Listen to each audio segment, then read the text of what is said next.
let's break down this article. I almost died. 25-year-old shares near death brush with COVID-19. So this is an 25-year-old guy who said he had a near death brush with COVID-19. Yeah, it seems legit, but yeah, have to be skeptical of these things, because this is not just reporting. This is reporting, but you have to look at the underlying tones of this. The underlying tones of this is to scare you and make you fearful. See, it's all psychological warfare there. This is all psychological. If they keep us in fear, they can then control us. And then they can make us take that vaccine. It's all about the vaccine. Look no further than what's happening in St. Vincent and the Grenadines. They have to take the vaccine at all costs. And this is no different here. So this might be this is a legit case of someone who had a near-death experience with COVID-19, but it's then being used. They're using that black magic. They're using our emotions. They're using the fear and anxiety to control us. We gotta break free from that. So let's get into it. This is from the 13th of April. Craig Poe is now on the mend after his near-death experience with COVID-19. The near-death experience of a 25-year-old Jamaican man during his battle with COVID-19 has prompted him to urge all Jamaicans to take the available vaccines. Look at that. I just said it. I didn't even read this article beforehand. Look at this. I just read the headline. Look at that. He's urging all Jamaicans to take the available vaccines against the deadly respiratory virus. The same deadly respiratory virus that has a 98.8% chance of surviving. So COVID-19 has a 0.01% death rate, and you have a 2 to 5% chance of getting an adverse reaction from this vaccine. So you choose. It's all up to you. And we should note that right here. This is him. And look what he has on his face. A face mask. And that is going to be relevant as we go on in this article. 2 weeks ago, this quote, 2 weeks ago I was fighting for my life. At 25 years old, my life was on the verge of ending. I had COVID-19. Craig Paul shared a chilling post to his Instagram account. I am 25. I'm pretty healthy, but COVID hit me bad, he revealed. Poe said his brush with the COVID-19 resulted in his developing pneumonia. No, let's ask this question. What if he just got pneumonia? What if he just got pneumonia and not COVID-19? But that question is not going to be asked. He said his liver also started to fail. What? His liver started to fail? What does COVID-19 and respiratory virus have to do with liver failure? I don't know. Probably have to look into that a little more. As a result, he was twice admitted to hospital. Firstly at the National Chest Hospital, then at the University Hospital of the West Indies, both in St. Andrew. He credits being alive today with the fact that his mother is a medical doctor and his father owns a medical supply company. Okay, so his mother is a medical doctor and his father owns a medical supply company. And it's amazing that he would be an advocate for the COVID-19 vaccine and his mother being a medical doctor, but that's no surprise because his father owns a medical supply company. Keep that in mind. Quit thinking on my parents' part saved my life. Since my mom is a doctor, she was able to prescribe antibiotics. From first symptoms, she actually kept pneumonia small. Because my dad owns a medical supply company, I was able to have an oxygen machine at home. Paul also shared. So, see what he's using? An oxygen machine. He's not going into isolation or any isolation facility. He's not being put on a ventilator. And look, he survived because he was using oxygen. So you see, Brad, you see what's going on here? So his mother is a medical doctor and she knows why isn't she telling him to go to hospital and let them put him on a ventilator like they're doing with everyone else? He's been given oxygen. He's being given oxygen. That should tell you that what is happening in these hospitals, in these isolation facilities is wrong because they're not giving them oxygen. They're putting them on ventilators. And a ventilator is the last thing you should want to do for a respiratory virus.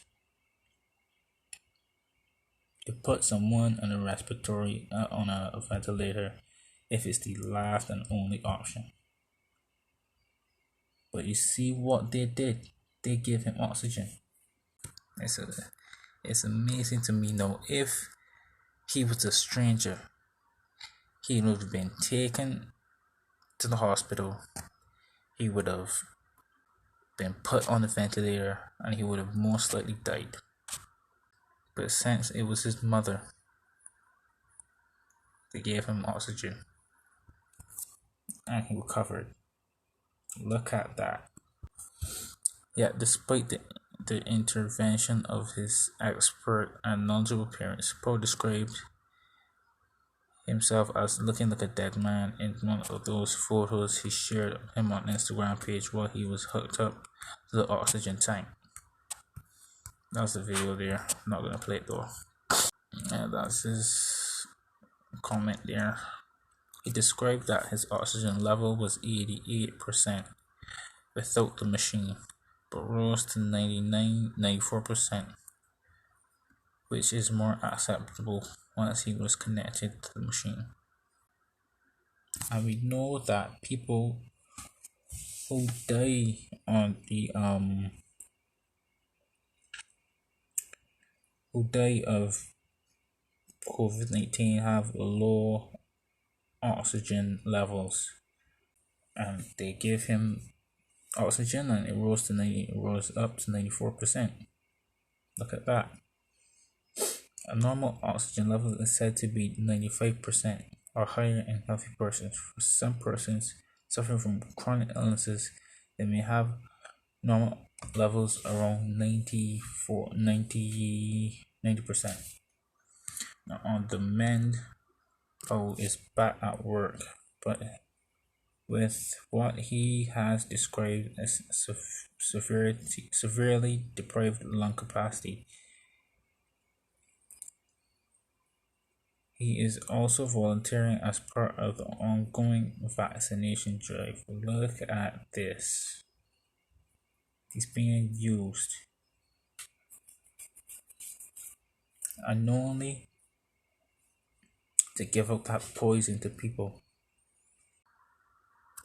Continuing his fairly lengthy post, the young man said, "I have lost so many people to COVID, and I would have been one of those people that could have.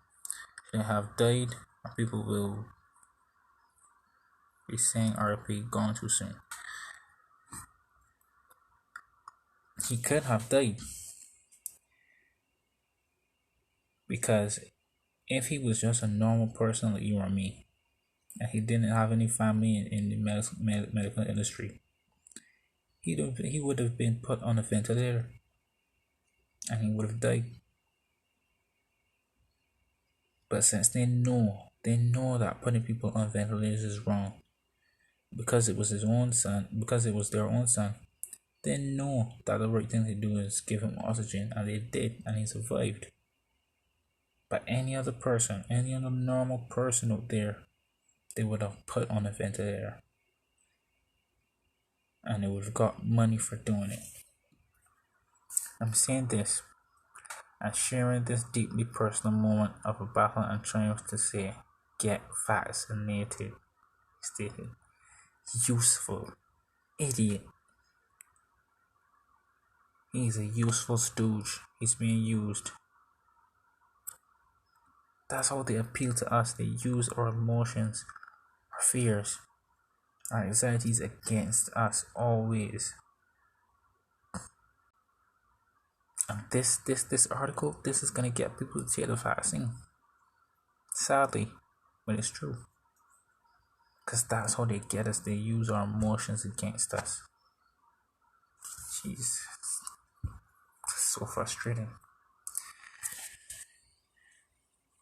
Meanwhile, Paul acknowledged that there have been some complications and a few reported cases of deaths from rare blood clot from some vaccines, but he also pointed out more than 40,000 Jamaicans have been infected with the virus, and over 670 dying from the disease. You don't know that. You don't know how many of those were actual cases of coronavirus deaths.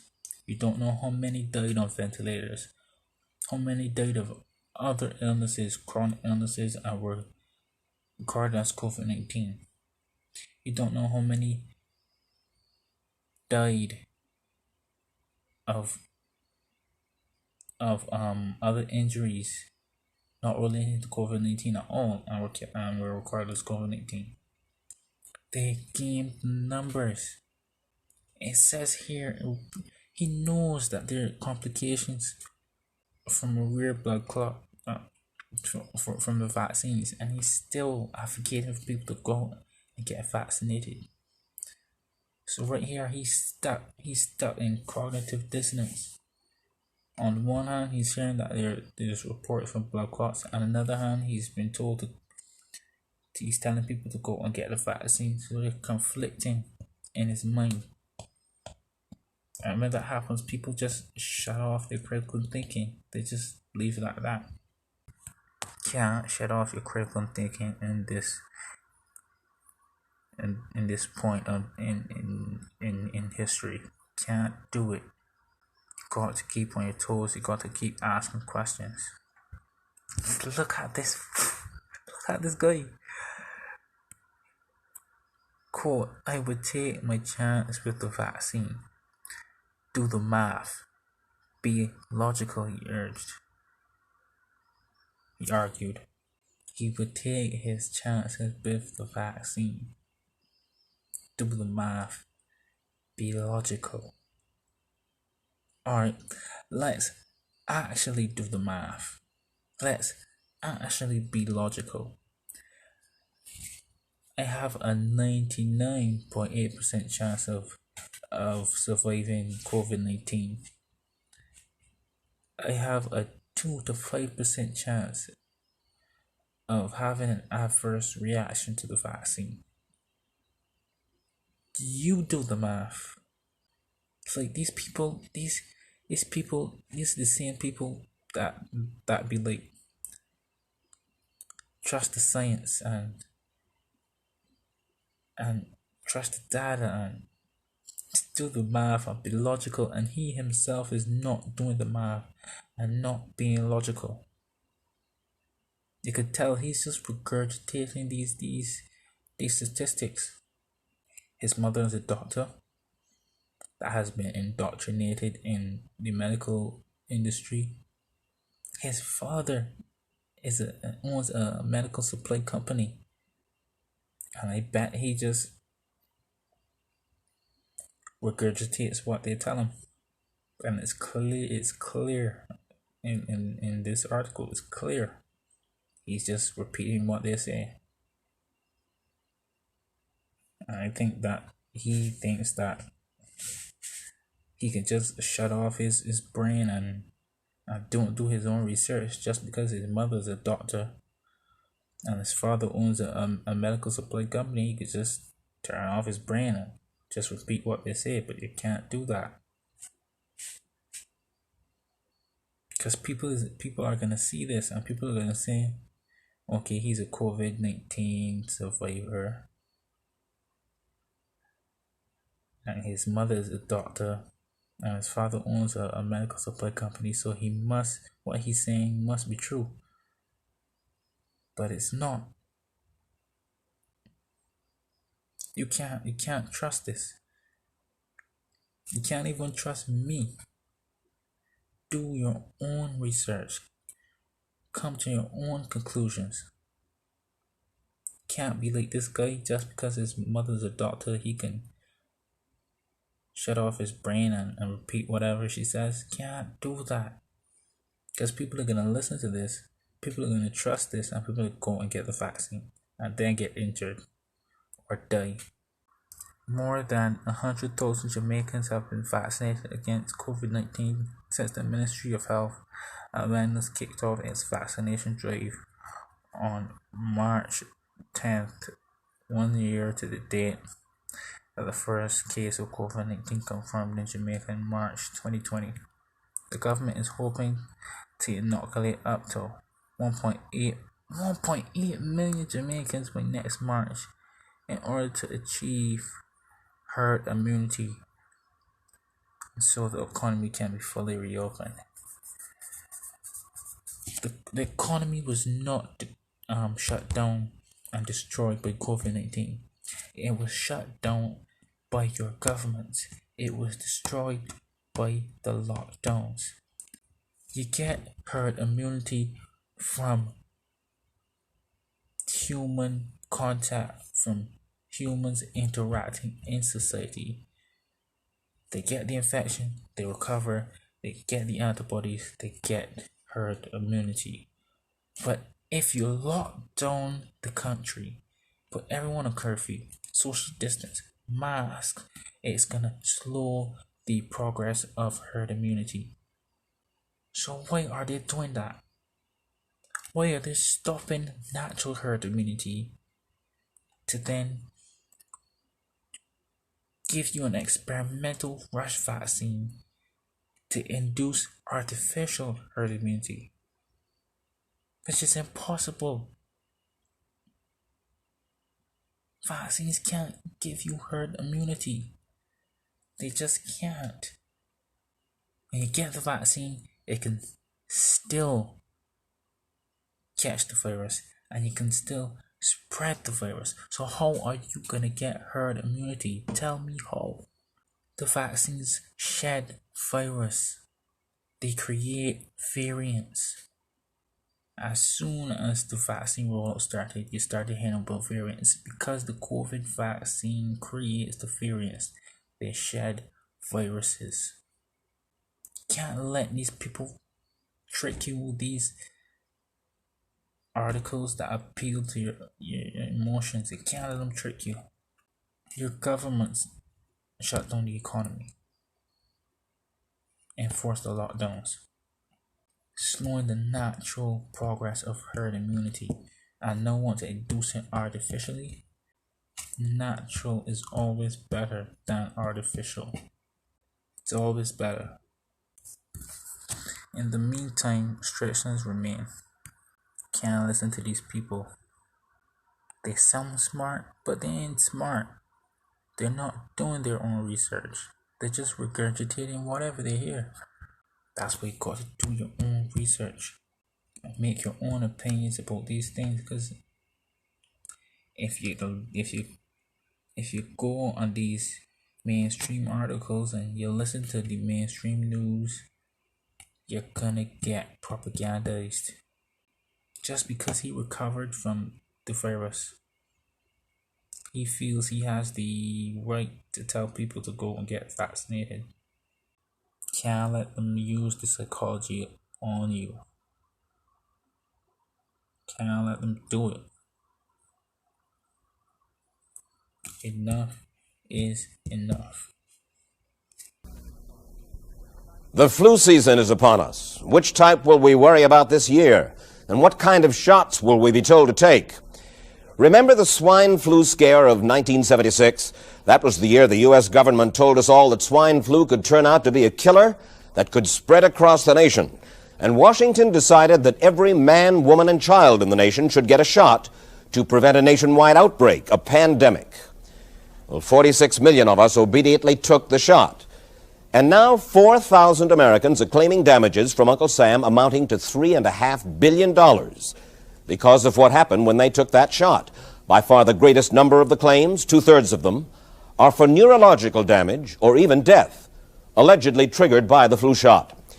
We pick up the story back in 1976 when the threat posed by the swine flu virus seemed very real indeed. This virus was the cause of a pandemic in 1918 and 1919 that resulted in over 500,000 deaths in the United States, as well as 20 million deaths around the world. See how easy it is to... Thus, the U.S. government's publicity machine was cranked into action to urge all America to protect itself against the swine flu menace. Influenza is serious business. During major flu epidemics, millions of people are sick and thousands die. Well, this year you can get protection. The vaccines are safe, easy to take, and they can protect you against flu. So roll up your sleeve. Protect yourself. One of those who did roll up her sleeve was Judy Roberts. She was perfectly healthy, an active woman, when in November of 1976, she took her shot. 2 weeks later, she says, she began to feel a numbness starting up her legs. I joked about it at that time. I said I'll be numb to the knees by Friday if this keeps up. By the following week, I was totally paralyzed. So completely paralyzed, in fact, that they had to operate on her to enable her to breathe. And for 6 months, Judy Roberts was a quadriplegic. The diagnosis? A neurological disorder called Guillain-Barré syndrome, GBS for short. These neurological diseases are little understood. They affect people in different ways. As you can see in these home movies taken by a friend, Judy Roberts' paralysis confined her mostly to a wheelchair for over a year. But this disease can even kill. Indeed, there are 300 claims now pending from the families of GBS victims who died, allegedly as a result of the swine flu shot. In other GBS victims, the crippling effects diminish and all but disappear. But for Judy Roberts, progress back to good health has been painful and partial. Now, I notice that your smile, Judy, is a little bit constricted. Yes, it is. Is it different from what it used to be? Very different. I have a greatly decreased mobility in my lips. And I can't drink through a straw on the right-hand side. I can't blow out birthday candles. I don't whistle anymore, for which my husband is grateful. It may be a little difficult for you to answer this question, but have you recovered as much as you are going to recover? Yes, this is it. So you will now have a legacy of braces on your legs for the rest of your life? Yes, the weakness in my hands will stay, and the leg braces will stay. So Judy Roberts and her husband have filed a claim against the U.S. government. They're asking $12 million, though they don't expect to get nearly that much. Judy, why did you take the flu shot? I'd never taken any other flu shots, but I felt like this was going to be a major epidemic. And the only way to prevent a major epidemic of a really deadly variety of flu was for everybody to be immunized. Where did this so-called deadly variety of flu, where did it first hit back in 1976? It began right here at Fort Dix in New Jersey in January of that year when a number of recruits began to complain of respiratory ailments, something like the common cold. An Army doctor here sent samples of their throat cultures to the New Jersey Public Health Lab to find out just what kind of bug was going around here. One of those samples was from a Private David Lewis who had left his sickbed to go on a forced march. Private Lewis had collapsed on that march, and his sergeant had revived him by mouth-to-mouth resuscitation. But the sergeant showed no signs of illness. A few days later, Private Lewis died. If this disease is so potentially fatal that it's going to kill a young, healthy man, a middle-aged school teacher doesn't have a prayer. The New Jersey lab identified most of those soldiers' throat cultures as the normal kind of flu virus going around that year, but they could not make out what kind of virus was in the culture from the dead soldier and from 4 others who were sick. So they sent those cultures to the Federal Center for Disease Control in Atlanta, Georgia, for further study. A few days later, they got the verdict: swine flu. But that much publicized outbreak of swine flu at Fort Dix involved only Private Lewis, who died, and those 4 other soldiers who recovered completely without the swine flu shot. If I had known at that time that the boy had been in a sick bed, got up, went out on a forced march, and then collapsed and died, I would never have taken the shot. The rationale for our recommendation was not on the basis of the death of a single individual, but it was on the basis that when we do see a change in the characteristics of the influenza virus, it is a massive public health problem in this country. Dr. David Senser, then head of the CDC, the Center for Disease Control in Atlanta, is now in private industry. He devised the swine flu program, and he pushed it. You began to give flu shots to the American people in October of '76. October 1st. By that time, how many cases of swine flu around the world had been reported? There had been several reported, but none confirmed. There had been flu around the world had been reported. There had been several reported, but none confirmed. There had been cases in Australia that were reported by the press, by the news media. There were cases in... None confirmed. Did you ever uncover any other outbreaks of swine flu anywhere in the world? No. Now, nearly everyone was to receive the shot in a public health facility where a doctor might not be present. Therefore, it was up to the CDC to come up with some kind of official consent form, giving the public all the information it needed about the swine flu shot. This form stated that the swine flu vaccine had been tested. What it didn't say was that after those tests were completed, the scientists developed another vaccine, and that was the one given to most of the 46 million who took the shot. That vaccine was called X53A. Was X53A ever field tested? I can't say. I would have to... It wasn't. I don't know. Well, I would think that you're in charge of the program. I would have to check the records. I haven't looked at this in some time. The information form, the consent form, was also supposed to warn people about any risks of serious complications following the shot. But did it? No, I had never heard of any reactions other than a sore arm, fever, this sort of thing. Judy Roberts' husband, Gene, also took the shot. Yes, I looked at that document. I signed it. Nothing on there said I was going to have a heart attack or I get Guillain-Barré, which I never heard of. What if people from the government, from the Center for Disease Control, what if they had indeed known about it? What would be your feeling? They should have told us. Did anyone ever come to you and say, you know something, fellas? There's the possibility of neurological damage if you get into a mass immunization program? No. No one ever did? No. Do you know Michael Hatwick? Yes. Mm-hmm. Dr. Michael Hatwick directed the surveillance team for the swine flu program at the CDC. His job was to find out what possible complications could arise from taking the shot and to report his findings to those in charge. Did you know ahead of time, Dr. Hatwick, that there had been case reports of neurological disorders, neurological illness, apparently associated with the injection of influenza vaccine? Absolutely. You did? Yes. How'd you know that? By review of the literature, So you told your superiors, the men in charge of the swine flu immunization program, about the possibility of neurological disorders? Absolutely.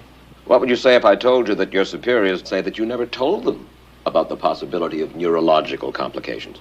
That's nonsense. I can't believe that they would say that they did not know that there were neurological illnesses associated with influenza vaccination. That simply is not true. We did know that. I've said that Dr. Hatwick had never told me of his feelings on this subject. Then he's lying. I guess you would have to make that assumption. Then why does this report from your own agency, dated July 1976, list neurological complications as a possibility? I think the consensus of the scientific community was that the evidence relating neurologic disorders to influenza immunization was such that they did not feel that this association was a real one. You didn't feel it was necessary to tell the American people that information? I think that over the years we have tried to inform the American people as fully as possible. As part of informing Americans about the swine flu threat, Dr. Sensor's CDC also helped create the advertising to get the public to take the shot. Let me read to you from one of your own agency's memos planning the campaign to urge Americans to take the shot. The swine flu vaccine has been taken by many important persons, he wrote. Example, President Ford, Henry Kissinger, Elton John, Muhammad Ali, Mary Tyler Moore, Rudolph Nureyev, Walter Cronkite, Ralph Nader, Edward Kennedy, etc., etc. True? I'm not familiar with that particular piece of paper, but I do know that at least of that group, President Ford did take the vaccination. Did you talk to these people beforehand to find out if they planned to take the shot? I did not know. Did anybody? I do not know. Did you get permission to use their names in your campaign? I do not know. Mary, did you take a swine flu shot? No, I did not. Did you give them permission to use your name saying that you had or were going to? Absolutely not. Never did. Did you ask your own doctor about taking the swine flu shot? Yes, and at the time he thought it might be a good idea. But I resisted it because I was leery of having the symptoms that sometimes go with that kind of inoculation. So you didn't? No, I didn't. Have you spoken to your doctor since? Yes. And? He's delighted that I didn't take that shot. You're in charge. Somebody's in charge. There are... This is your advertising strategy that I have a copy of here. Who's it signed by? This one is unsigned. But you'll acknowledge that it was your baby, so to speak. It could have been from Department of Health, Education, and Welfare. It could be from CDC. I don't know. I'll be happy to take responsibility for it. It's been 3 years now since you fell ill with GBS, right? Right. Has the federal government, in your estimation, played fair with you about your claim? No, I don't think so. It seems to be dragging on and on and on, and really no end in sight that I can see at this point. With respect to the cases of Guillain-Barré, allegedly... Former Secretary of HEW Joseph Califano, too, was disturbed that there was no end in sight. So a year and a half ago, he promised that Uncle Sam would cut the bureaucratic red tape for victims suffering from GBS and would pay up quickly. We shouldn't hold them to an impossible or too difficult standard of proving that they were hurt. Even if we pay a few people a few $1,000s that might not have deserved it, I think justice requires that we promptly pay those people who do deserve it. Who's making the decision to be so hard-nosed about settling? Well, I assume the Justice Department is. Griffin Bell before he left? Well, the Justice Department agreed to the statement I made. It was cleared word for word with the lawyers in the Justice Department by my HEW lawyers. And that statement said, in effect... That statement said that we should pay Guillain-Barré claims without regard to whether the federal government was negligent if they resulted from the swine flu shot. I think the government knows it's wrong. If it drags out long enough, that people will just give up. Let it go. I am a little more adamant in my thoughts than my wife is, because I told Judy to take the shot. She wasn't going to take it, and she never had shots. And I'm mad with my government because they knew the facts, but they didn't release those facts because if they had released them, the people wouldn't have taken it. And they can come out tomorrow and tell me there's going to be an epidemic, and they can drop off like flies next to me. I will not take another shot that my government tells me to take. Meantime, Judy Roberts and some 4,000 others like her are still waiting for their day in